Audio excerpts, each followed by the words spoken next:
ನಮಸ್ಕಾರ. ಎಷ್ಟೋ ಸತಿ ನಾವೊಂದು ಸಂಬಂಧದಲ್ಲಿ ಇರ್ತೀವಿ. ಅಲ್ಲಿ ನಮಗೆ ಒಂಚೂರು ಮರ್ಯಾದೆ ಇರಲ್ಲ, ಗೌರವ ಇರಲ್ಲ. ಅವ್ರು ನಮಗೆ ಮೋಸ ಮಾಡ್ತಿದ್ದಾರೆ ಅಂತ ಗೊತ್ತಿರುತ್ತೆ. ಅಥವಾ ಏನೋ ಒಂದು ನಮ್ಮನ್ನ ತುಂಬಾ ನಿರ್ಲಕ್ಷ್ಯದಿಂದ ಕಾಣೋದು, ನಮಗೆ ಫೋನ್ ಮಾಡದೇ ಇರೋದು. ಆದ್ರೂ ಈ ರಿಲೇಶನ್‌ಶಿಪ್ ನನಗೆ ಟಾಕ್ಸಿಕ್ ಅಂತ ಗೊತ್ತು, ಕೆಟ್ಟ ರಿಲೇಶನ್‌ಶಿಪ್ ಅಂತ ಗೊತ್ತು. ಆದ್ರೂ ಇಂತಹ ಒಂದು ಸಂಬಂಧದಲ್ಲಿ ನಾವು ಯಾಕಿದೀವಿ? ಯಾಕೆ ಇಂಥ ಸಂಬಂಧದಲ್ಲಿ ಉಳ್ಕೋತಾ ಇದ್ದೀವಿ? ನನ್ಗೆ ಗೊತ್ತಿದ್ದು ಕೂಡ ಅದು ದಿನದಿಂದ ದಿನಕ್ಕೆ ನನ್ನನ್ನು ಕೊಲ್ತಾ ಬರ್ತಾ ಇದೆ. ಯಾಕೆ ಇಂತಹ ಒಂದು ರಿಲೇಶನ್‌ಶಿಪ್ ಅಲ್ಲಿದ್ದೀನಿ ಅಂತ ಹೇಳಿದ್ರೆ, ಇದಕ್ಕೆ ಉತ್ತರ ನಿಮ್ಮ ಬಾಲ್ಯತನ.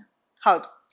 ಎಷ್ಟೋ ಸತಿ ನಮ್ಮ ರಿಫ್ಲೆಕ್ಷನ್ ನಮ್ಮ ಜೀವನದಲ್ಲಿ ಯಾತಕ್ಕೆ ರಿಲೇಶನ್‌ಶಿಪ್‌ಗಳು ಬರುತ್ತಪ್ಪ ಅಂತ ಹೇಳಿದ್ರೆ, ನಮ್ಮ ಬಾಲ್ಯತನವನ್ನ ರಿಫ್ಲೆಕ್ಟ್ ಮಾಡಕ್ಕೆ. ನಮ್ಮ ಚೈಲ್ಡ್‌ಹುಡ್ ವೂಂಡ್ಸ್ ಆಗಿರ್ಬೋದು, ಚೈಲ್ಡ್‌ಹುಡ್ ಟ್ರಾಮಾ ಆಗಿರ್ಬೋದು. ಹೌದು. ಬ್ರೆಡ್ ಕ್ರಂಪಿಂಗ್ಸ್ ಇಲ್ಲ ಅಂತ ಹೇಳಿದ್ರೆ, ಆ ರಿಲೇಶನ್‌ಶಿಪ್ಪು ನಿಮ್ಗೆ ಬೋರ್ ಆಗ್ತಾ ಹೋಗುತ್ತೆ. ಆ ರಿಲೇಶನ್‌ಶಿಪ್ ಅಲ್ಲಿ ಏನು ಥ್ರಿಲ್ ಇಲ್ಲ ಅಂತ ಅನ್ಸುತ್ತೆ. ಅದೇ ಯಾರಾದ್ರೂ ಮಿಸ್‌ಬಿಹೇವ್ ಮಾಡ್ತಾ ಇದ್ದಾರೆ, ನನ್ನನ್ನ ತುಂಬಾ ಕೆಟ್ಟದಾಗಿ ಕಾಣ್ತಾ ಇದ್ರು ಕೂಡ, ನಾನು ಯಾತಕಪ್ಪ ಈ ರಿಲೇಶನ್‌ಶಿಪ್ ಅಲ್ಲಿ ಇದೀನಿ ಅಂತ ಹೇಳಿದ್ರೆ, ಇದಕ್ಕೆ ಉತ್ತರ ಏನಪ್ಪಾ ಅಂತ ಹೇಳಿದ್ರೆ, ಟ್ರಾಮಾ ಬಾಂಡಿಂಗ್ ಅಂತ ಕರಿತೀವಿ. ಏನ್ ಈ ಟ್ರಾಮಾ ಬಾಂಡಿಂಗ್ ಅಂತ ಹೇಳಿದ್ರೆ, ಎಲ್ಲೋ ನಮಗೆ ಬಾಲ್ಯದಲ್ಲಿ ನಮ್ಮ ತಂದೆ ತಾಯಿಗಳು ಕೊಡ್ಬೇಕಾಗಿರ್ತಕ್ಕಂಥ ಎಮೋಷನಲ್ ಕನೆಕ್ಷನ್ ಸಿಕ್ಕಿರಲ್ಲ, ಅಟೆನ್ಷನ್ ಸಿಕ್ಕಿರಲ್ಲ, ಅಥವಾ ಮನೆಯಲ್ಲಿ ಒಂದು ಜಗಳ ಕದನದ ವಾತಾವರಣದಲ್ಲಿ ಬೆಳೆದಿರ್ತೀವಿ, ಡಿಸ್‌ಫಂಕ್ಷನ್ ಫ್ಯಾಮಿಲಿಯಲ್ಲಿ ಬೆಳೆದಿರ್ತೀವಿ. ಇದೆಲ್ಲ ಏನಾಗುತ್ತೆ, ನಮಗೆ ಬಾಲ್ಯದಲ್ಲಿ ನಮ್ಗೆ ಇದೆಲ್ಲ ಸೇಫ್ ಅಂತ ಅನಿಸ್ತಾ ಹೋಗುತ್ತೆ. ಯಾಕಂತ ಹೇಳಿದ್ರೆ, ನಮ್ಮ ಬಾಲ್ಯದಲ್ಲಿ ನಾವು ಏನನ್ನ ನೋಡಿರ್ತೀವೋ ಅದೇ ನಿಜ ಅಂತ ಅನ್ಕೊಂಡ್ಬಿಡ್ತೀವಿ. ಬೆಳೀತಾ ಬೆಳೀತಾ ಕೂಡ ನಾನು ಹಾಗೆ ಅಗ್ರೆಸಿವ್ ಆಗ್ಬೇಕು, ನನ್ನ ತಂದೆ ನನ್ನ ತಾಯಿನ ಹೇಗೆ ನಡ್ಸ್ಕೊತಾ ಇದ್ರು ಅದು ಹಾಗೆ ನಾನು ನನ್ನ ಸಂಗಾತಿಯನ್ನ ನಡ್ಸ್ಕೋಬೇಕು, ಯಾರನ್ನು ತುಂಬಾ ಹಚ್ಕೊಳಕ್ ಹೋಗ್ಬಾರ್ದು. ನಾವೇನಾಗ್ತೀವಿ ಅಂತ ಹೇಳಿದ್ರೆ, ಗೊತ್ತಿಲ್ಲದೆ ನಮ್ಮ ಪೇರೆಂಟ್ಸ್ ಅನ್ನ ಮಿಮಿಕ್ ಮಾಡ್ತಾ ಹೋಗ್ತೀವಿ. ಅದು ನಮ್ಮ ಪರ್ಸನಾಲಿಟಿ ಆಗ್ತಾ ಹೋಗುತ್ತೆ. ಹಾಗಾಗಿ ಇಂತಹ ಒಂದು ಸಂಬಂಧವನ್ನ ಟ್ರೋಮಾ ಬಾಂಡಿಂಗ್ ಅಂತ ಹೇಳ್ತೀವಿ. ಯಾವಾಗ ನಮ್ಮ ನೋಡಿ ಎಲ್ಲೋ ನಮ್ಗೆ ಎಮೋಷನಲಿ ನಮ್ಮ ತಂದೆ ತಾಯಿ ಹತ್ರ ಸೇಫ್ ಅನ್ಸಿರಲ್ಲ, ನಮ್ಗೆ ಆಗಿರ್ತಕ್ಕಂತಹ ಅಬ್ಯೂಸ್ ಅನ್ನು ಕೂಡ ನಾವು ಹೇಳ್ಕೊಳ್ಲಿಕ್ಕಾಗಲ್ಲ. ಶಾಲೆಯಲ್ಲಿ ಯಾರೋ ನಮ್ಮನ್ನ ರೇಗಿಸಿರ್ತಾರೆ, ಅಥವಾ ಇನ್ನೊಂದು ಮತ್ತೊಂದು ಏನೋ ಒಂದು ಅಬ್ಯೂಸ್ ಆಗಿದ್ರು ಕೂಡ ಅದನ್ನ ಹೋಗಿ ನಮ್ಮ ಪೇರೆಂಟ್ಸ್ ಜೊತೆ ಡಿಸ್ಕಸ್ ಮಾಡುವಂತ ಸೇಫ್ ಎನ್ವೈರನ್ಮೆಂಟ್ ಸಿಕ್ಕಿರಲ್ಲ. ನಮಗೆ ಎಮೋಷನಲ್ ಎಂಪತಿನೇ ಇಲ್ಲದೆ ಇದ್ದಾಗ ಏನಾಗುತ್ತೆ, ಎಮೋಷನಲಿ ಅನ್‌ಅವೈಲೇಬಲ್ ಪಾರ್ಟ್ನರ್ ಅನ್ನ ಹುಡುಕ್ತಾ ಹೋಗ್ತೀವಿ. ಎಷ್ಟೋ ಜನ ನಾನು ಹೆಣ್ಮಕ್ಳು ಕೂಡ ನೋಡಿದೀನಿ, ರಾಂಗ್ ಚಾಯ್ಸ್ ಆಫ್ ಪಾರ್ಟ್ನರ್ ಅನ್ನ ಯಾಕೆ ಚೂಸ್ ಮಾಡ್ತಾರೆ ಅಂತ ಹೇಳಿದ್ರೆ, ಎಲ್ಲಿ ಅವ್ರಿಗೆ ಬಾಲ್ಯದಲ್ಲಿ ತನ್ನ ತಂದೆ ಕೊಡ್ಬೇಕಾಗಿರೋ ಪ್ರೀತಿ ಕೊಟ್ಟಿರಲ್ಲ, ತಂದೆ ತಗೊಳ್ಬೇಕಾಗಿರೋ ಜವಾಬ್ದಾರಿಯನ್ನ ತಗೊಂಡಿರಲ್ಲ.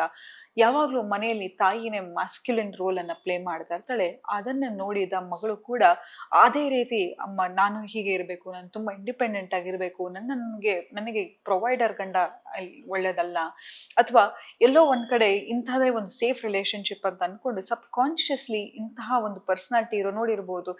ತುಂಬಾ ಅದ್ಭುತವಾದ ಒಂದು ಒಳ್ಳೆ ಕೆಲಸದಲ್ಲಿ ಇರ್ತಾರೆ, ಎಲ್ಲದರಲ್ಲೂ ಇರ್ತಾರೆ, ಉನ್ನತವಾದ ಸ್ಥಾನದಲ್ಲಿ ಇರ್ತಾರೆ. ಆದ್ರೆ ಯಾರೋ ಒಬ್ಬ ಮ್ಯಾಸ್ಕ್ಯುಲಿನ್ ಆಗಿರಲ್ಲ ಅವರ ಪಾರ್ಟ್ನರು, ಅಥವಾ ಯಾವುದೇ ತರ ಜವಾಬ್ದಾರಿಯನ್ನ ತಗೊಳ್ಳಿಕ್ಕೆ ಅವರು ಇಷ್ಟಪಟ್ಟಿರಲ್ಲ.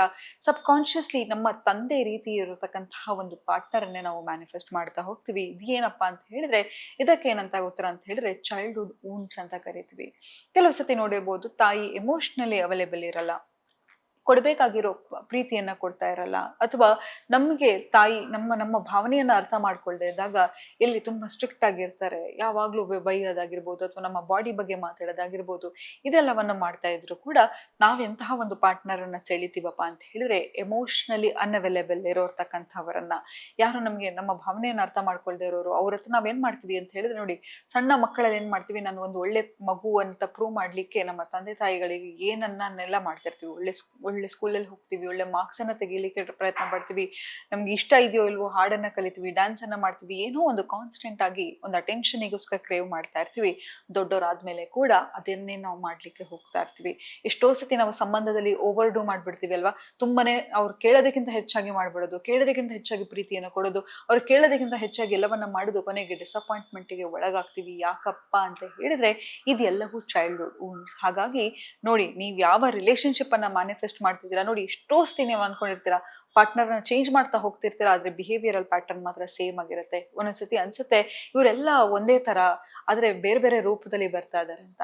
ಯಾಕಂತ ಹೇಳಿದ್ರೆ, ಜೀವನ ಹೇಗಿರತ್ತಪ್ಪ ಅಂತ ಹೇಳಿದ್ರೆ, ನಿಮ್ಮ ಚೈಲ್ಡ್‌ಹುಡ್ ವೂಂಡ್ಸ್ ಅನ್ನ ರಿಫ್ಲೆಕ್ಟ್ ಮಾಡಿರತಕ್ಕಂತಹದನ್ನ ನಿಮ್ಮ ರಿಲೇಶನ್ಶಿಪ್ ತೋರಿಸ್ತಾ ಹೋಗುತ್ತೆ. ನಮ್ಮ ರಿಲೇಶನ್ಶಿಪ್ ಅಲ್ಲಿ ಇರ್ತಕ್ಕಂಥ ನಮ್ಮ ಪಾರ್ಟ್ನರ್ ನಮ್ಮ ಮಿರರ್ ಆಗಿರ್ತಾರೆ. ನಮ್ಮ ಭಾವನೆ ಏನಿರುತ್ತೋ ಅದನ್ನ ತೋರಿಸ್ತಾ ಹೋಗ್ತಾ ಇರ್ತಾರೆ. ಹಾಗಾಗಿ ನಿಮ್ಮ ಚೈಲ್ಡ್‌ಹುಡ್ ವೂಂಡ್ಸ್ ಮೇಲೆ ವರ್ಕ್ ಮಾಡ್ತಾ ಹೋಗಿ, ನಿಮ್ಮ ಭಾವನೆಗಳನ್ನ ಅರ್ಥ ಮಾಡ್ಕೊಳ್ಳುವಂತಹ ಸಂಗಾತಿ ಜೊತೆ ಇರಿ.